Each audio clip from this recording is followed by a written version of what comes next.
Alam niyo po ba, ang pinagkakalat naman po ngayon ng mga DD sheets ay nag-aaway-away na daw ang Marcos administration, no? So, ito naman po ang bago nilang propaganda. So, meron po tayong ipapanood sa inyo na video, mga kaibigan. Ito po ang kanilang propaganda.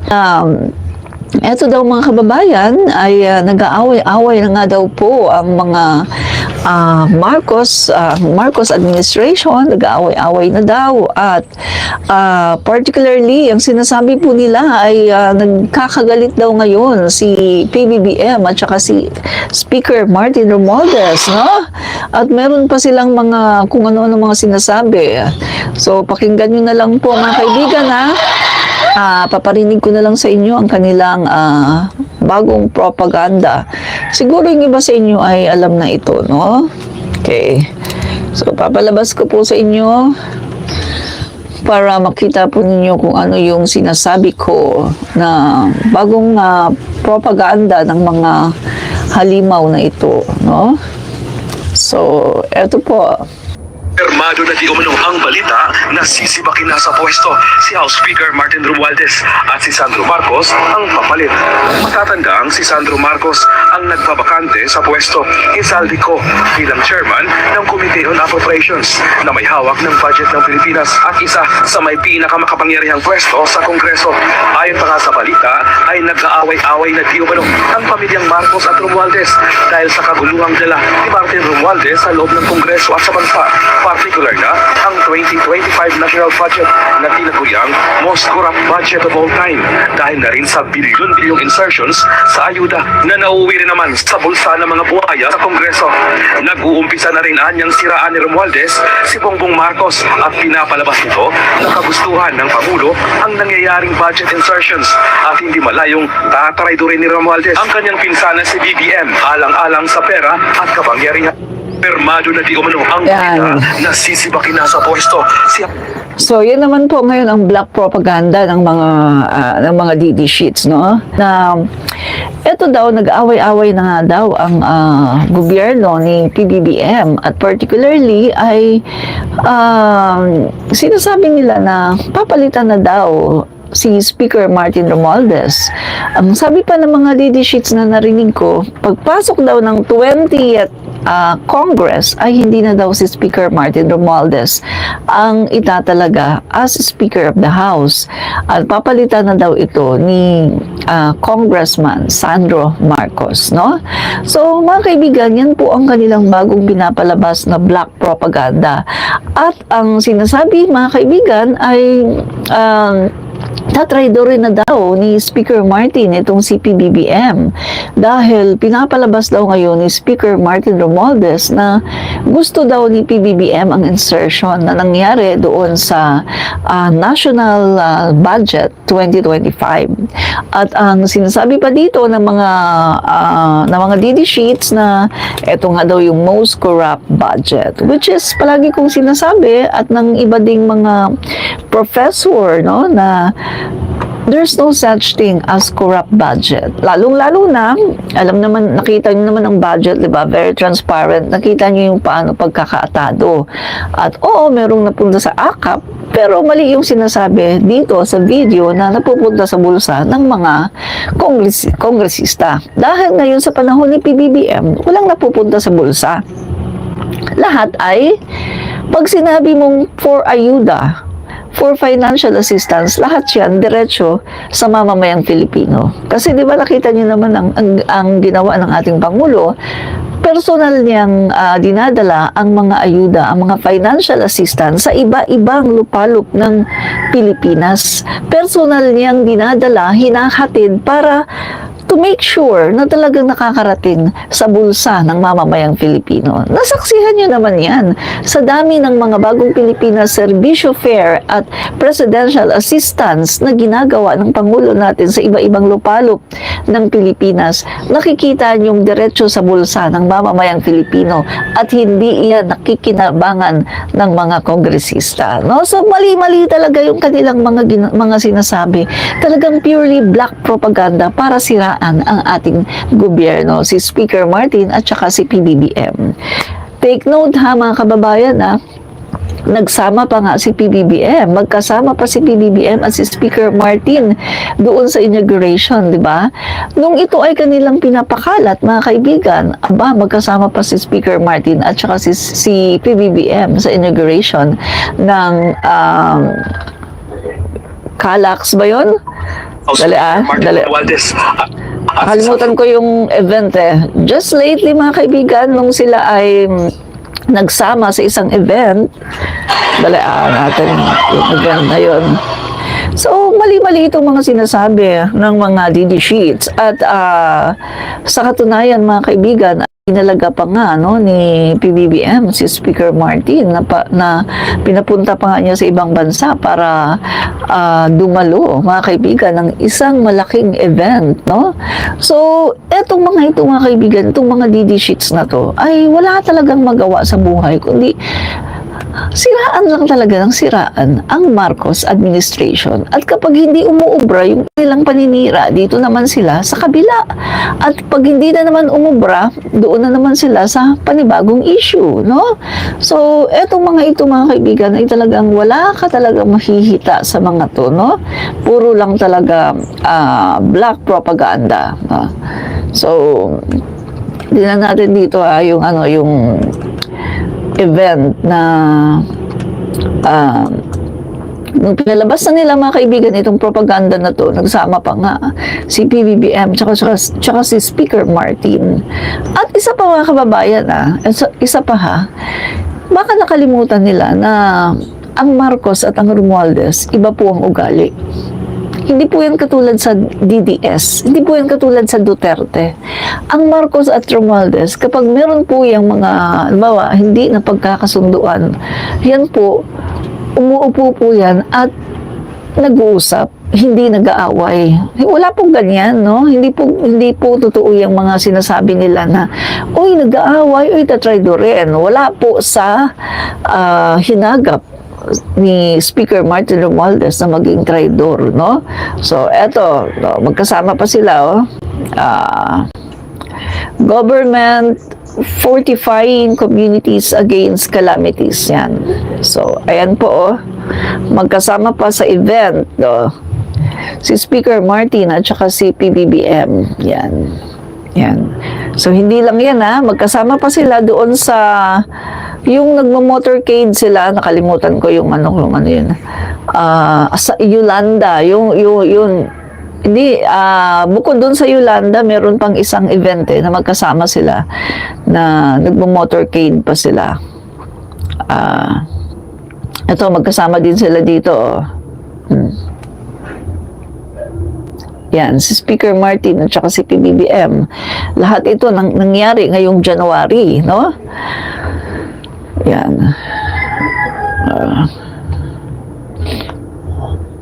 Ang Marcos at Romualdez po, hindi po yan katulad sa mga Duterte na yung bang magtatraidoran, no? Wala po sa hinagap, no, ni Speaker Martin Romualdez ang magtraidor sa kanyang pinsan. At nakita nyo naman yung sinasabi dito sa video na ngayon ay sinisiraan na daw ni Speaker Martin si PBBM. Pero may makita ka ba na paninira na ginawa ni Speaker Martin Romualdez? Hindi mo nga maririnig si Speaker Martin Romualdez na nagsalita, di ba? Si PBBM, ganun din naman. Wala din namang sinasabi tungkol doon sa kanilang mga propaganda na nag-aaway, di ba?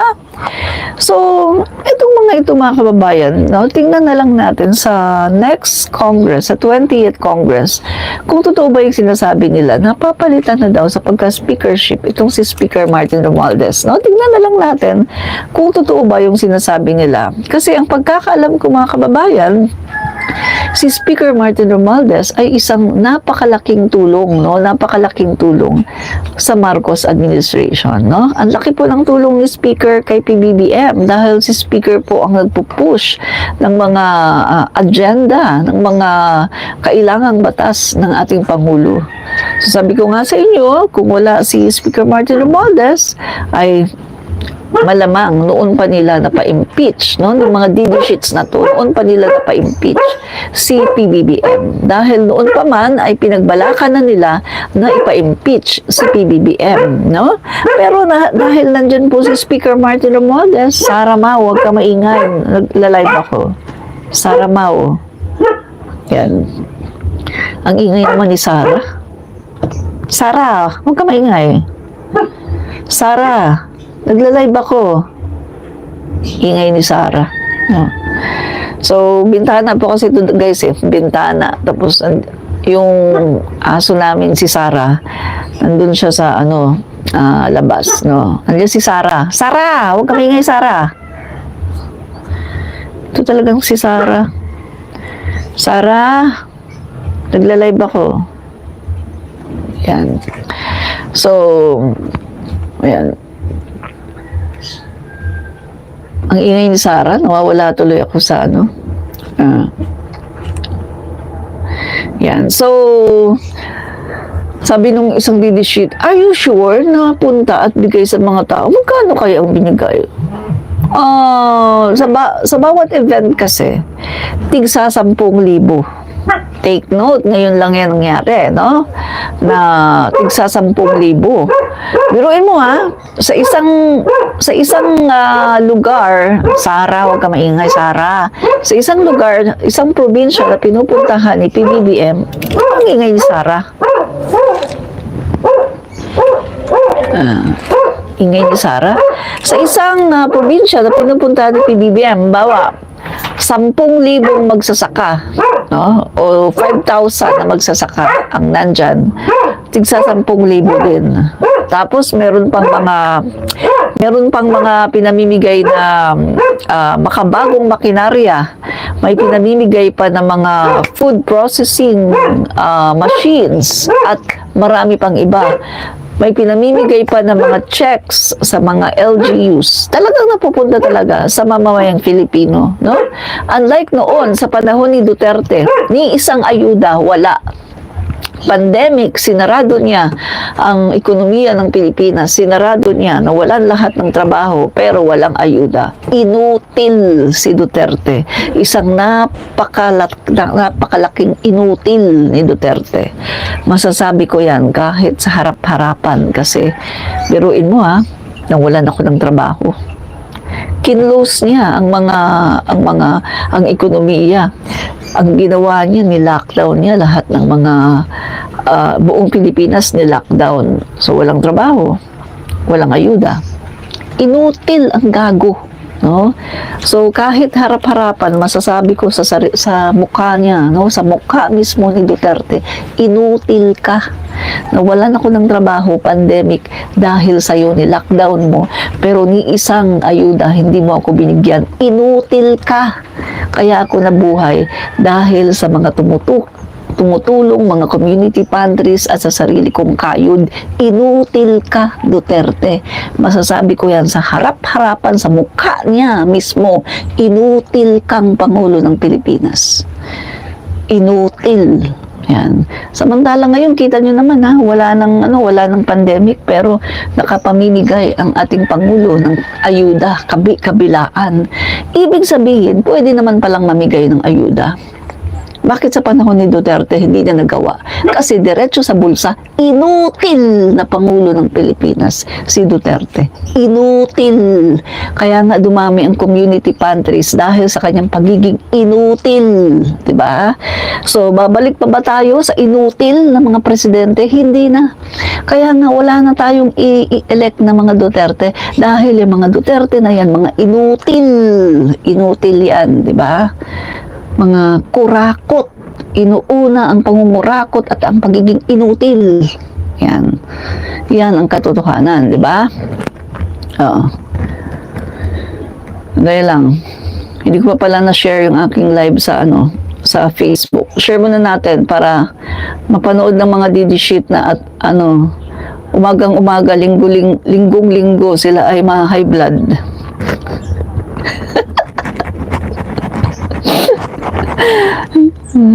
Linggong-linggo High-blurrin natin yung mga yan. Sandali. Inutil ang Duterte administration pagkatapos ngayon gusto pabagsakin ng gobyerno ni PBBM. Hindi na tayo babalik at maghahalal ulit ng isang Duterte dahil naranasan na natin kung gaano ka-inutil ang Duterte administration. Yan. So, okay lang naman mag-lockdown eh. Okay lang. Pero bigyan niya ng ayuda ang mga tao. Biruhin yung mga kaibigan na. Ang daming walang ayuda. Never nakatanggap ng ayuda kahit isa. Katulad ko, kahit isa. Walang ayuda. Kaya nga sabi ko sa inyo, ang lakas ng loob ko eh. Pwede kong sabihin mismo sa mukha niya na inutil ka, inutil ka. Kasi wala siyang binigay sa akin na kahit isang ayuda. Taxpayer ako nawalan ako ng trabaho dahil sa pagka-inutil niya, nilockdown niya lahat. Kahit na hindi pa naman masyadong inflicted yung lugar namin, nilockdown niya, inutil eh. Pagkatapos walang ayuda. Dumami ang community pantries. Anong ginawa ng mga alipores niya? Ni-red tag si Ana Patricia, NPA daw. Kasi lumalabas yung pagka-inutil nila. Ayaw nila sa community pantries na ginagawa kasi nga yung community pantries na paglaganap ng community pantries ay isang malaking ebidensya na inutil ang Duterte administration. Dahil kung sapat ang kanilang itinutulong sa mamamayang Pilipino, wala nang magko-community pantries. Hindi na makakaisip ang mga mamamayang Pilipino na gumawa ng community pantries dahil sapat ang tulong ng gobyerno. Dahil nga sa inutil, ang daming gutom na mga Pilipino sa panahon ni Duterte dahil sa pagka-inutil niya, walang hiyang Pangulo, inutil, pinaka-inutil na Pangulo ng Pilipinas na naranasan ko at naabutan ko, pinaka-inutil yung Duterte na yan. Kaya naman, ayun, ang nangyari, lumaganap ang community pantries. Pasalamat tayo sa mga community pantries, sa mga private citizen na tumulong sa atin dahil kung gobyerno lang na asahan natin ni Duterte, tiyak patay na tayo lahat ngayon. Patay na tayo lahat ngayon at wala na tayo sa mundo. Pasalamat na lang tayo at merong mga kababayan natin na may mga pera at sila ay talagang tumutulong, gumagawa ng mga community pantries dahil sa pagka-inutil ni Duterte. Ganyan ang nangyari sa bayan natin. Marami sana ngayong patay na mga tao kung hindi dahil sa mga tao na gumawa ng community pantries. Inutil si Duterte. Isang malaking inutil. Yan. Kayang-kaya kong sabihan siya, harap-harapan, inutil ka! Dahil totoo naman na siya ay inutil na Pangulo ng Pilipinas. Walang kwenta. Ang alam lang, EJK, puro lang EJK, pero inutil, walang tulong na ginagawa sa mamamayang Pilipino, di ba? Yan ang katotohanan. So, balik tayo sa issue na pinapakalat, mga black propaganda ng mga DD sheets. Balik tayo. Okay. Inutil ang gago eh. Hindi ko makakalimutan yung pagka-inutil niya. No? Buong pandemic, walang ayuda kahit isa. Taxpayer ako, malaki ang tax ko dahil malaki ang sweldo ko. Tapos, hindi ako binigyan ng ayuda kahit isa. Hindi ako kumakain? Gago talaga, inutil talagang hayop. Nagpayaman ang hayop, pinayaman yung mga tsekwan, yung mga alipores, pagkatapos ang mamamayang Pilipino gutom na gutom. Ang sarap talaga murahin. Nako, Sunday ngayon, nako, Diyos mio. Ay, ang sarap murahin. Kalma. Okay, balikan natin yung ating Basahin lang natin yung post dito ni Sir Yayam Dizon, no? Tungkol ito doon sa pinakita kong video na pinapakalat ngayon ng mga DD sheets, no? Nag-away na daw, no? Ang Marcos administration, no? So, basahin natin yung post ni Sir Yayam. Ang sabi dito ni Sir Yayam Dizon, even the alleged conflict between Speaker Martin Romualdez and President Bongbong Marcos is being fabricated. So, fabricated ito, mga kaibigan, no? Willie Lorenzo, Admin Rich, puro aso ang mga viewers mo. Ay, opo, inaabangan po talaga nila ako. Every time na ako yung nagla-live, inaabangan ako ng mga yan. At ako ay kanilang binabash, no? So, okay lang naman. At least nandito sila. Every day, kapag nagla-live ako, nandito lang sila. Kasi, malay mo, isang araw, maging maging loyalista.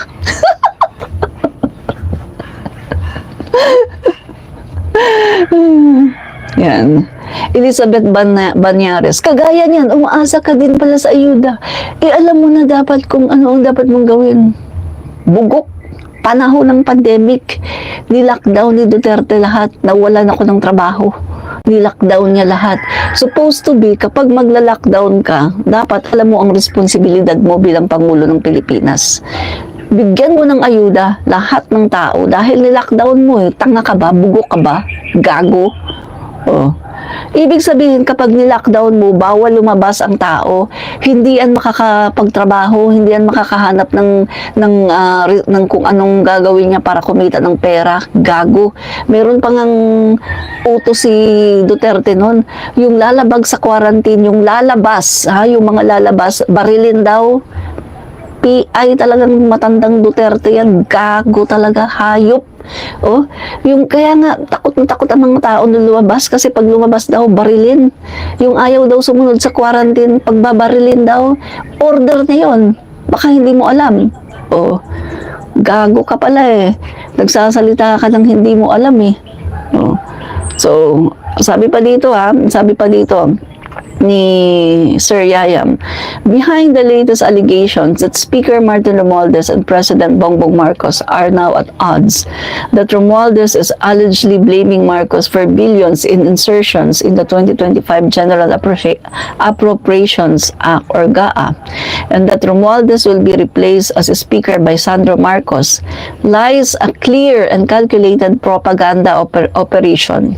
This is nothing more than a desperate attempt to destabilize the Bagong Pilipinas administration by sowing division where none exists. Yan. So, tama yan. Tama yung sinabi dito ni Sir, no? Ni Sir Yayam Dizon. Kasi, wala namang nagaganap na ganun eh. Walang nagaganap na papalitan speaker, nag-aaway, etc. etc. Walang ganun, no? To divide and conquer, a tired and rotten strategy. This strategy is not new, fabricating conflict to create chaos within the government while advancing a self-serving agenda. The real question is, who benefits from these lies? The answer is clear. Those who wish to restore a corrupt, abusive, deceitful regime. Yan. So, sila yung magbe-benefit nito. Kapag ito ay halimbawa, ito ay nagtagumpay, yung kanilang black propaganda, sila ang magbe-benefit nito. Itong mga taong itong mga DD sheets na to, na walang ginawa, kundi siraan ng gobyerno dahil sila ay mga inutil. Hindi nila kayang manalo sa eleksyon, kaya ito na lang ang gagawin nila, manira, no? Manira ng mga tao, manira ng administration para agawin ang administrasyon kasi hindi nila kayang manalo sa eleksyon dahil sila ay mga inutil. Kung hindi pa sila kumuha at manikluhod ng suporta sa mga Marcos, hindi pa sila mananalo. Inutil ang mga gago. Diba? So, ano pa? At this point, the motive behind these malicious narratives is painfully obvious. Who stands to gain from weakening the current leadership? None other than the camp of Dutertes, who are now concerned by serious issues of accountability. Correct ka! Tama ka, no? Tamang-tama ka sa sinabi mo, Sir Yayam Dizon, no? Eto ang ginagawa nila. Gusto kasi nilang matakasan yung kanilang mga accountability, yung kanilang mga kasalanan, mga gunggong, mga hayop, yung mga gago talaga itong mga walang hiyang mga crocodile, mga Dutertes ito, no? So, ano pa? None other than the camp of Dutertes are now concerned by serious issues of accountability ranging from the Quadcom findings exposing their links to criminal enterprise involved in Pogo, drug trafficking, to the extrajudicial killings EJK that claim over 30,000 lives under their brutal rule. Yan. Gago talagang walang yung Duterte na yan, no? So, ito yung real issue. The real issues that must not be ignored. So, ito ang tunay na issue, ha? While this fabricated infighting seeks to distract the public, we must remain focused on the real and pressing concerns. Number one, Vice President Sara Duterte's accountability. Yan, number one yan, ha? Number one yan, the billions in confidential funds spent without transparency. Yan. Her open defiance of Congress and her role in administration riddled with anomalies must be scrutinized. In fact, even a simple question as who is Mary Grace Piatos, who does not have a record in the Philippine Statistics Administration, could not be answered by the Vice President.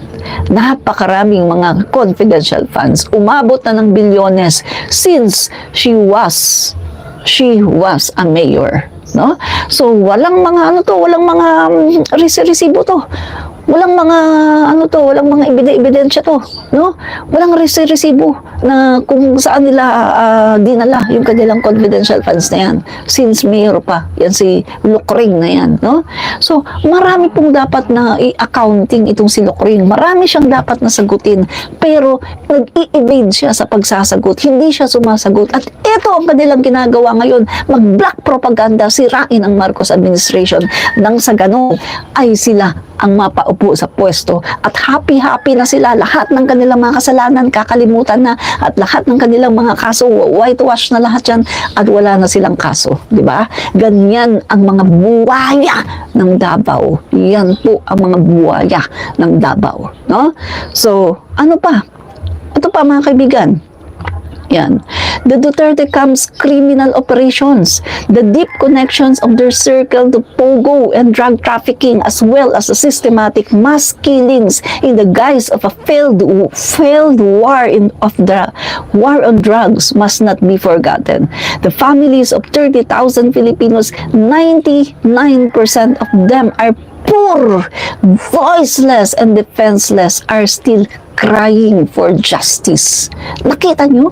Hanggang ngayon, wala pa rin justice. 99% of them, poor, voiceless. Wala silang pambayad ng mga di kalibreng abogado. Hindi kaya na ipagtanggol ang kanilang sarili. Mga poor, may hirap na mga Pilipino, pinagtsutugi ni Duterte. Inutil na Pangulo ng Pilipinas. Ang kaya lang niya ay ang mga may hirap, samantalang yung mga malalaki, mga drug lord, yung mga sindikato, hindi niya kayang tibagin ang mga kanyang chinugi. Puro may hirap na sa squatter area, taga-Tondo, taga-Tala, Caloocan, bagong silang gago talaga itong Pangulo ng Pilipinas na ito. Itong matanda, Duterte na ito, talagang gago. Diba? Ay talaga naman, Sunday ngayon, ha? Umiinit ang ulo ko, ha? Talaga naman. Okay. Ano ba? Number 2. Number 3, their desperation to regain power. Eto, desperado na ang mga Duterte, no?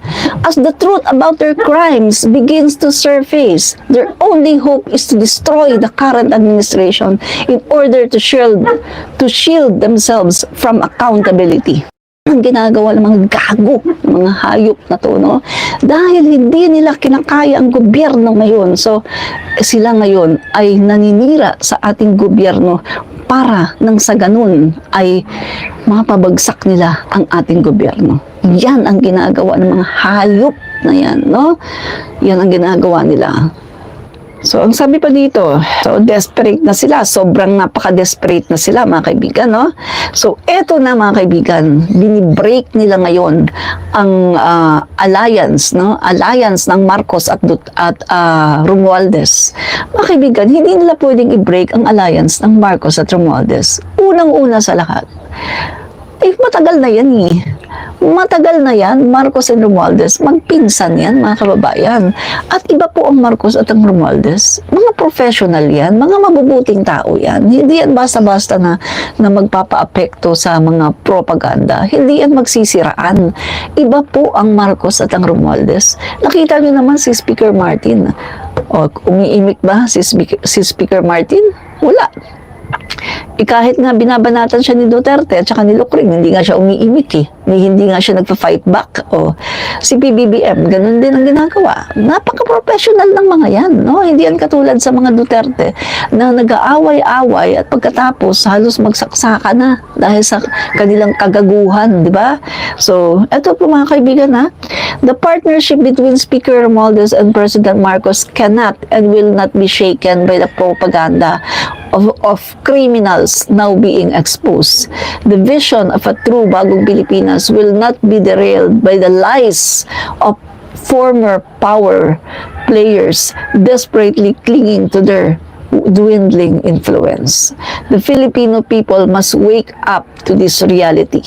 We must not be fooled by fabricated conflicts designed to divert attention from the real issues. The true battle is not between Romualdez and Marcos, but against those who plunge our nation into darkness. Tama, correct dito si Sir Yayam Dizon, no? So, hindi po ang Marcos at Romualdez ang totoong nag-aaway, mga kaibigan. Ang nangyayari po ngayon, wala naman talagang nag-aaway. Merong inaaway. At sino yung nangaaway? Walang iba, kundi ang mga Dutertes. Ang mga Dutertes na mga hungry, gutom na gutom sa power, gutom na gutom sa kapangyarihan, gutom na gutom sa kwarta. Hindi pa sila na-satisfy yung kanilang mga cravings sa pera, hindi pa na-satisfy ng mga bilyones na tinanggap nila sa mga drug lords, sa pogo at kung saan-saan. Hindi pa sila na-satisfy dahil sila ay mga buwaya. Itong mga Duterte na to, mga buwaya, yung kanilang mga cravings, yung kanilang cravings sa pera, sa kapangyarihan, hindi pa na-satisfy itong mga buwaya na mga to, no? So yan po mga kaibigan, ang katotohanan, mga buwaya itong mga to, mga kaibigan, no? So, ano pa?